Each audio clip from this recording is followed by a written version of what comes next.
Hello दोस्तों, मैं उज्जवल कुमार। आज हम लोग वाक्य के बारे में पढ़ेंगे जो कि आपके CTET, KVS, TT triple SP other जितने कम्पिटिटिव एग्ज़ाम्स होते हैं जहाँ पे हिंदी से इस टॉपिक से क्वेश्चन आते हैं।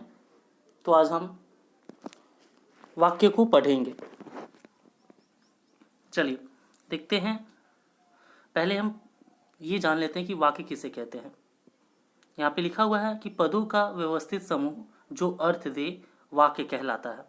यानी पदों का व्यवस्थित समूह जो अर्थ दे उसे हम क्या कहेंगे? वाक्य कहेंगे। अब वाक्यों को हम किस प्रकार पहचानेंगे? वाक्य तो बहुत प्रकार के होते हैं, तो वाक्य को हम किस प्रकार से पहचानेंगे? यहाँ पे देखा जाए, रचना और बनावट के आधार पर वाक्य जो होते हैं वो 3 प्रकार के होते हैं और अर्थ के आधार पर 8 प्रकार के वाक्य होते हैं। ठीक है, वाक्य को 2 हिस्सों में तोड़ दिया गया है। रचना और बनावट के आधार पर 3 प्रकार के होते हैं। पहला सरल वाक्य, दूसरा संयुक्त वाक्य, तीसरा मिश्रित वाक्य, और अर्थ के आधार पर 8 प्रकार के होते हैं। 8 प्रकार के कौन कौन से होते हैं यहाँ पे आप लोग देख सकते हैं।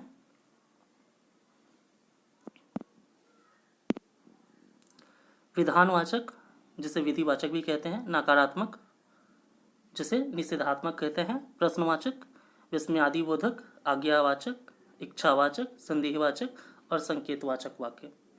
ये टोटल 8 प्रकार के होते हैं अर्थ के आधार पर। आज हम लोग रचना और बनावट के आधार पर वाक्यों को जानेंगे। ठीक है, चलिए आगे देखते हैं। आगे देखिए, वाक्य के अंग। वाक्य के जो अंग होते हैं वो 2 प्रकार के होते हैं। एक उद्देश्य होता है, एक विधेय होता है। ठीक है, उद्देश्य को सब्जेक्ट बोल सकते हैं। ठीक है, अब देखिए उद्देश्य क्या होता है, इसके बारे में लिखा हुआ है कि जिसके बारे में बताया जाए। उद्देश्य कौन से होते हैं? वाक्य में 2 होते हैं। वाक्य के 2 अंग होते हैं, एक उद्देश्य होता है, विधेय होता है। उद्देश्य यानी जिसके बारे में बताया जाए उद्देश्य कहलाएगा। विधेय यानी उद्देश्य के बारे में जो कुछ बताया जाए वो क्या कहलाएगा? विधेय कहलाएगा। ठीक है, एग्जाम्पल देख लीजिए, नीचे लिखा हुआ है।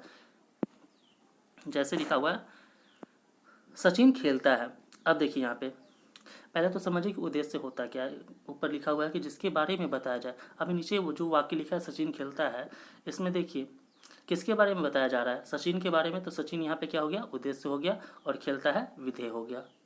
ठीक है, यहाँ पे अच्छे तरह से आप समझ पा रहे होंगे। आगे देखते हैं। सचिन पार्क में खेलता है।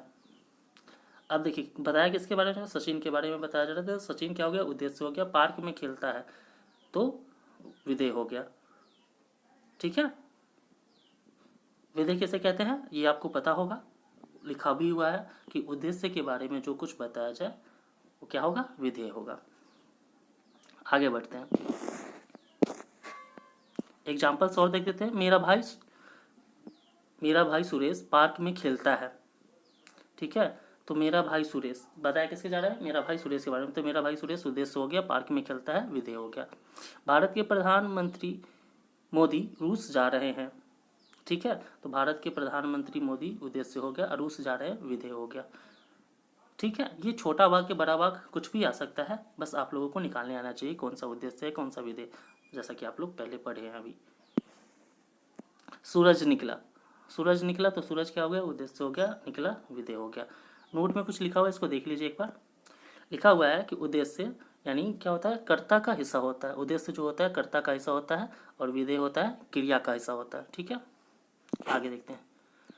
लिखा हुआ है, परिश्रम करने वाले मनुष्य सदा सफल होते हैं।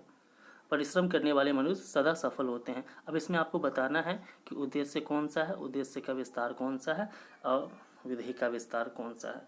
ठीक है, तो इसमें कैसे हम पहचानेंगे उद्देश्य? देखिए यहाँ पे परिश्रम करने वाले मनुष्य, जो उस लाइन में लिखा हुआ परिश्रम करने वाले मनुष्य, वे उद्देश्य हो गया।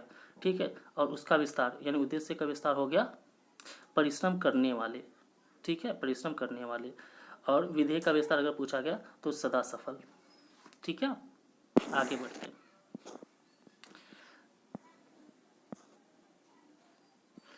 चलिए अब वाक्य में हम लोग आ जाते हैं। वाक्य के बारे में जान रहे थे, तो चलिए पहला कौन सा था वाक्य हमारा? सरल वाक्य था। तो सरल वाक्य के बारे में जान लेते हैं। कहा गया जिस वाक्य का उद्देश्य और जिस वाक्य का एक उद्देश्य और एक विधेय हो, ठीक है, वो कौन सा वाक्य होगा? सरल वाक्य होगा। ठीक है, सरल वाक्य को हम कैसे पहचानेंगे?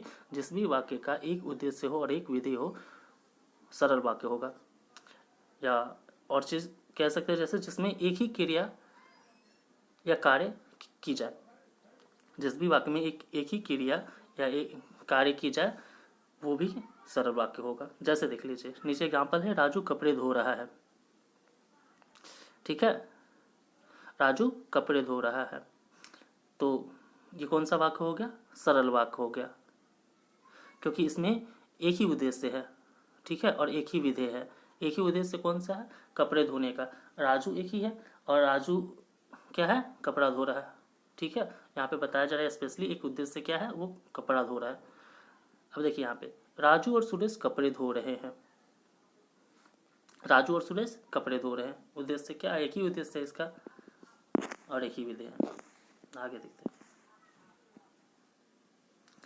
चलिए दूसरा आप देखते हैं संयुक्त वाक्य। संयुक्त वाक्य में लिखा हुआ है कि जो वाक्य दो सरल वाक्यों से मिलकर बने और दोनों समुच्चय बोधक अवयव और अथवा या किंतु परंतु लेकिन तथा एवं आदि शब्दों से जुड़े हों। ठीक है, ये सभी क्या होंगे? संयुक्त वाक्य होंगे।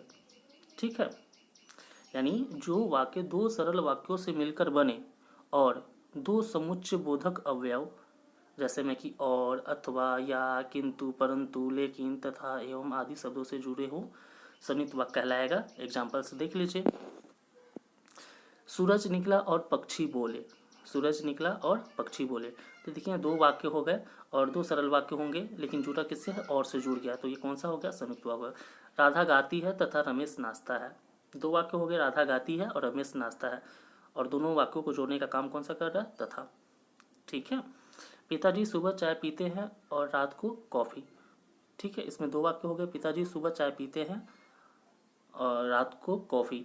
इस दोनों वाक्यों को कौन सा जोड़ रहा है?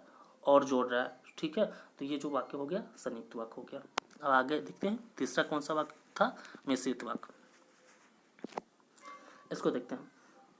मिश्रित वाक्य में कहा गया, इसकी परिभाषा पहले देख लेते हैं। जो वाक्य दो वाक्यों से मिलकर बने और दोनों वाक्य एक दूसरे पर आश्रित होते हों।